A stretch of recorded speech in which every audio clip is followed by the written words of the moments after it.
Toys R Us just announced it's closing all of its stores. Ready Player One just dropped its final trailer. And are Waterbeds coming back in style? We're going to talk about all that and more coming up.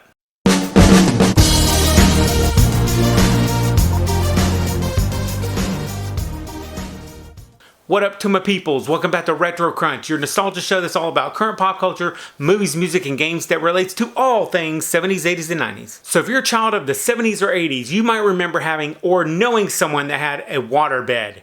I had one when I was in high school in the 90s, and I loved it. It was cool in the summer, and you could heat it in the winter. And waterbeds were hugely popular in the 80s, and it was a $2 billion industry by 1989, but they quickly lost popularity by the early 90s. Well, there's just a possibility that it might be coming back, and the original inventor seems to be thinking that it will. He's currently in the plans to remarket waterbeds, and he might be onto something here. Most millennials and kids these days have never seen one, so it might be a fun novelty item, if you can get past all the horror stories. And to this day, some cities will not let you put a waterbed in a rental property without taking out some special insurance for it. And you are screwed if you had one upstairs and it popped a hole in it. Swoosh, all over the place. I don't know. What do you guys think? Would you buy a waterbed if it ever became popular again? And have you ever owned one? Let me know what you think.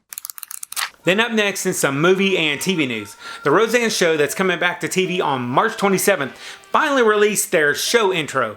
And it's a cool throwback to season 1's opening credits. And I kind of think America might need a show like Roseanne right now. So I hope it does really well. There are 3 shows that I'm hugely interested in this year. The new Cobra Kai, the Roxanne biopic on Netflix, and the new Roseanne show.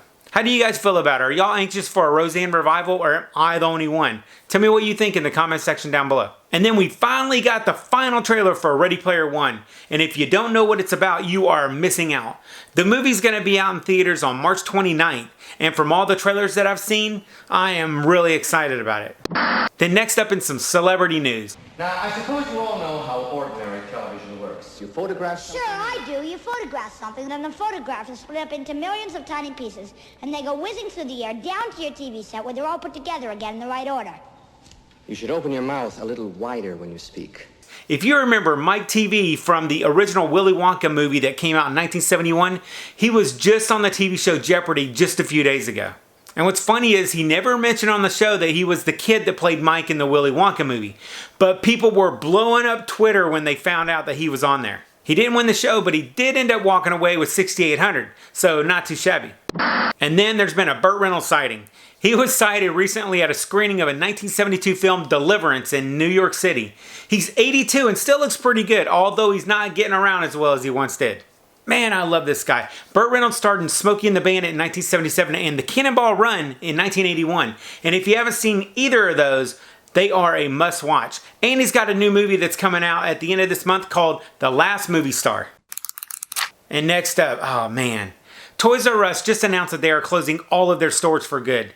They already have started liquidating 180 stores, and they're going to be closing down the rest of them in the next coming months. The company is going to try and save about 200 of the stores by selling them off if they can find a buyer. So there's still a chance that a few of the stores might survive, but it's looking really bad for the toy seller. Also, if you remember Claire's Boutique that's in just about every mall in America, they're about to file for bankruptcy. And then on This Week in History, on March 15, 1985, Symbolics.com was the first domain name to ever be registered. Up to 1992, only 15,000 .com domains had been registered, but by 2010, there were over 205 million. And that's all the retro news that I have for you this week. If you like this video, hit that like button. And if you're new here, I would love to have you as a subscriber to the channel.